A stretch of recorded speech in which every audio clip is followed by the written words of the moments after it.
Hello everyone. 1-1 tonight with the brand new between us and Derry. Look, it's better than no points, but at the same time, disappointed we even couldn't get the win. I thought overall, better team in the first half. Derry were the better team second half. That's obvious, but just disappointing. Overall, we couldn't even get the win. First goal was brilliant. Another scrappy goal there when Massey tried to hit the ball, put it into the box. And Bray was able to rebound into the bottom corner, which is brilliant to see. Poor defending for the second goal, for the equaliser for them. I think it was O'Reilly. I think that got away from the goal scorer in the box, and look, it's disappointing there, but look, it's better than nothing really. I thought James Brown man of the match again. He's been brilliant now since. He's been brilliant this season for us at the right back. I thought him against Derry tonight, he'd struggled, but no, he's been brilliant. He's been brilliant since then, and I think he's going to get even better going towards the end of the season. I think Ronan Murray as well. A few good chances in the second half. I think even the penalty. I think that should have been a penalty when Lyons got hit by Gatside for the rebound. But look, all in all, it was a brilliant performance. Get more confident there now going in towards Rovers Tuesday. I'll be hoping for a draw at that time, and then Dundalk. And Saturday, I see Filippo Giovignoli was at the game tonight. Ollie Hogan was there as well. And then we have Bowes after Dundalk. 3 tough games, but look, I'm more confident now going into them than I was before. So it'd be great to see.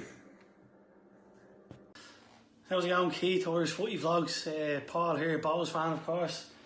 Just a couple of minutes after the game has ended here, and I'm absolutely buzzing with the result. Bowes were comfortable enough in terms of possession. Waterford didn't offer too much. They huffed and they puffed, but Bowes were dominant throughout the game. And I have to say, we just deserved the 3 points. Kicking on now after Dundalk last week. Great result away to Dundalk, great result again away to Waterford. There would have been a good travelling support down there today. In terms of the game, solid back four. James Talbot and the Bowes backline were really strong, and that's promising going forward for the rest of the season. Just going forward then, I think we created a few chances. Martin in goal for Waterford was really good. The other Martin, his twin brother, was also a threat going forward for them. But we kept them at bay, which was promising and good to see. But a few fans here in the background. But just again, it's 3 points for Bowes. I mean, we move on out to Tuesday night. I think it's Tuesday at home to Sligo. But no, that's pretty much it for myself. Hey guys, just back from the Carlisle grounds in Bray. Finished disappointingly for Bray tonight. Bray Wanderers 1, Athlone Town 2. In the SSE Ayrshire League First Division. Bray started the game quite well and deservedly went ahead on 7 minutes. A wonder strike from Dylan Burnett from about 20 yards out. Nestled into the top corner, giving Michael Schillingman absolutely no chance. Athlone came back into the game and drew level on 11 minutes. Curtis Bourne bundled the ball home after Brian Maher had parried Adam Wickstead's cross into his path.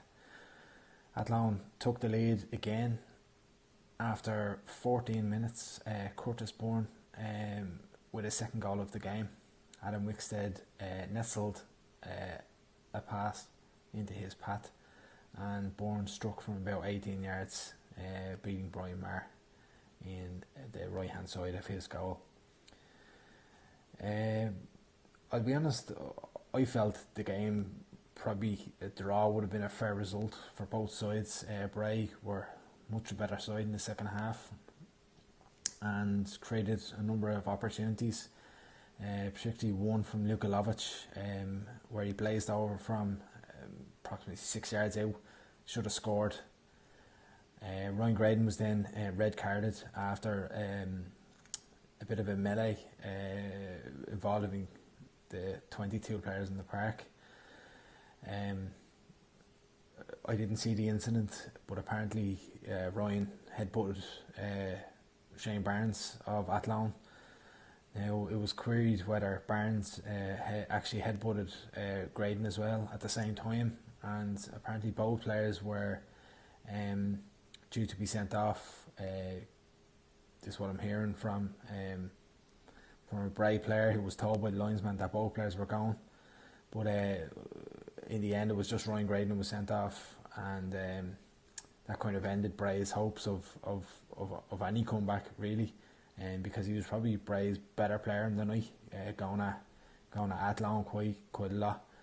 This result leaves Bray on 3 points after 4 games. It's absolutely not the start that Gary Cronin would have hoped for. Athlone sit top of the table, and they'd be absolutely delighted with their performance here in the Carlisle. There was nothing Athlone did wrong in the game, and they got what they came for. Would they have taken a point before the game? I'm not sure, given their form this season. But Bray have a lot of work to do. They go to Cove next week, needing 3 points, 100% needing 3 points. If you don't get 3 points next week, they're in massive trouble. So we'll see how that game goes, and after that comes Galway and Cork. So it doesn't get any easier. But fun score again is Bray Wanderers 1, Athlone Town 2. Hi Keith, just finished watching Shells and City there. Disappointing night again for Cork City. Started well. Dylan McGlade, City got a soft penalty off of Shelbourne. I don't think it was a penalty. Dylan McGlade scored from the penalty, and I think after he scored, I reckon he actually went into the dressing room and went away to watch the Spurs and Everton game, because I didn't see him for the next 40 minutes. Look, I've been kind of trying to be nice about players there in kind of recent weeks, but City have huge problems down their left-hand side. He lost the ball again, trying to beat a couple of players losing the ball, and I'm trying to give him the benefit of the doubt, but it's frustrating to watch him. And he was taken off at half time. It was the best thing that ever happened. They brought on Dale Holland, and probably 10 minutes a Dale Holland was better than Dylan McGlade in 45 minutes. Then Shells equalised through a bad George Poynton was outstanding for Shelbourne. He put in a great ball for the corner. Mark McNulty tried to come up and get it, missed it, and Shells scored.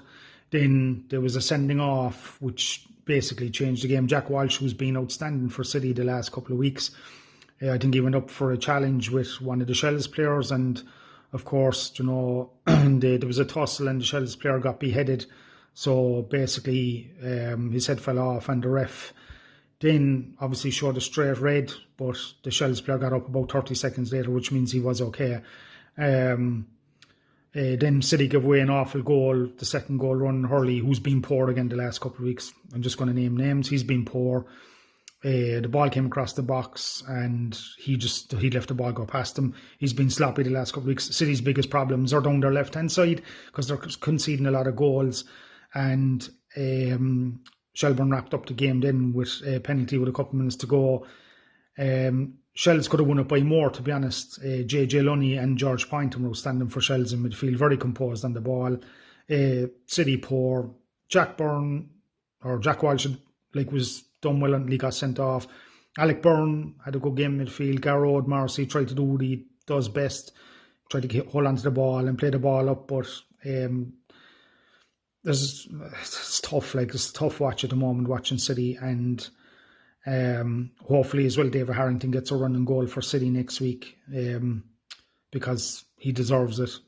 City need to make a couple of changes, especially the left hand side needs to change for next week. Left back, left midfield, And David Harrington deserves a run and goal. I think Mark McNulty has been outstanding for Cork City, but it's time for change. Give David a chance. What have they to lose? They've lost the last 3 games in a row. They have to make changes. And look, they're away to Treaty next week. I don't know what to say. We'll just have to wait and see how the game pans out. If Shells could have won the game by more tonight, if some of the Shells players were on the same wavelength as JJ Lunny and George Poynton, it could have been 5 or 6, because they played some super ball around midfield, very composed in the ball, very cultured. JJ Lunny is left-footed player. Kevin O'Connor played very well, ex-Cork City player at left back for Shells. It's a long road for City, and simple as that. Conal Megan from the Barstool's Premier League podcast here with a post-match report of Dundalk 1, St Patrick's Athletic 1. Sam Bowden heading home from a corner in the 53rd minute before Junior equalised for Dundalk in the 85th.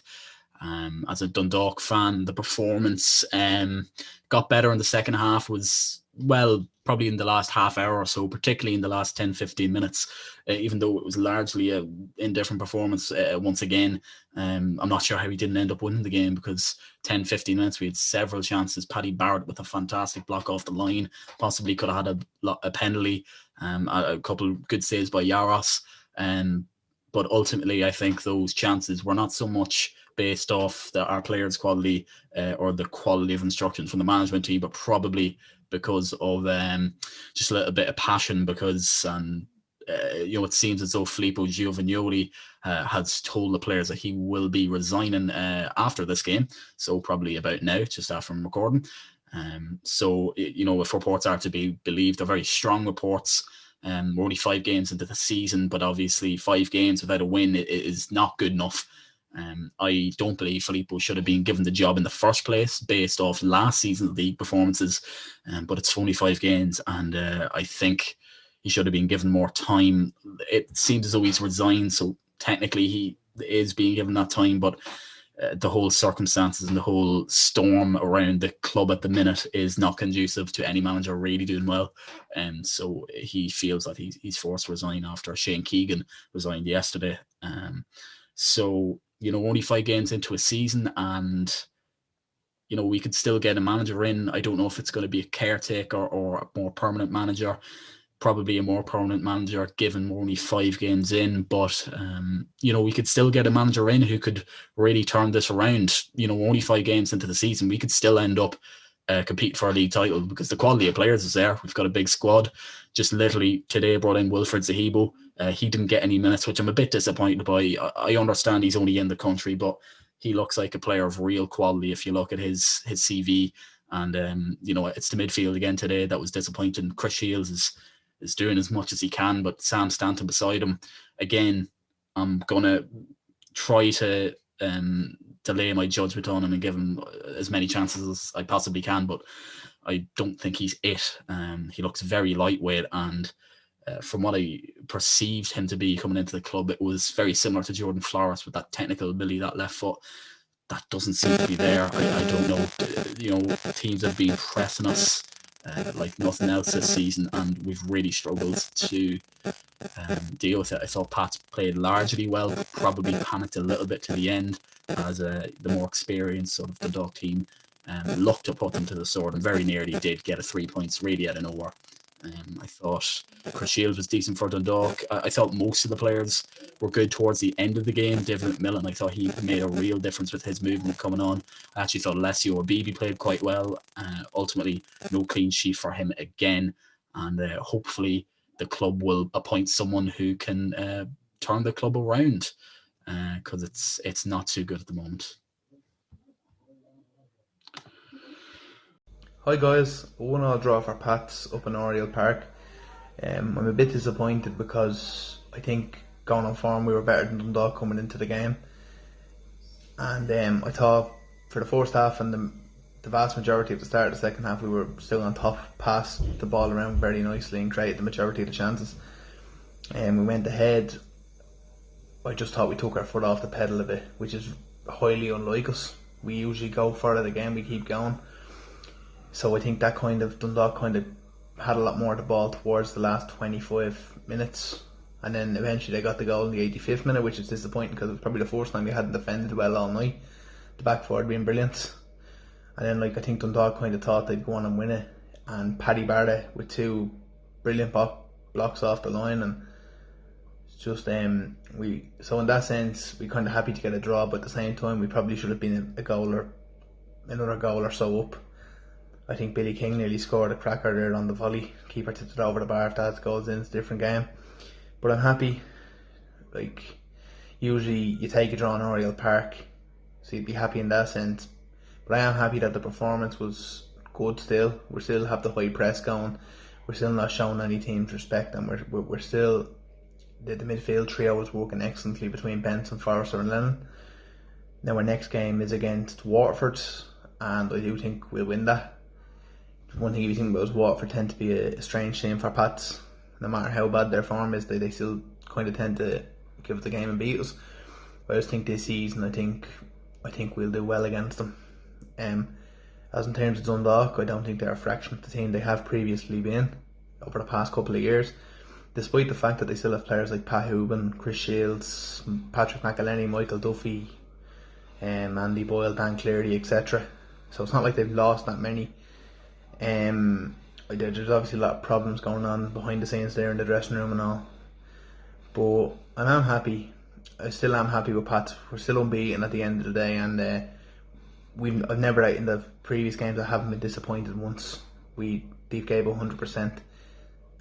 So if we want to get a result against Waterford, it's what the team need. Another big result is needed. Alright, thanks guys. How you doing, lads? Philip here. Keith asked me to do a quick review on Shamrock Rovers Longford. Shamrock Rovers run out 2-1 winners.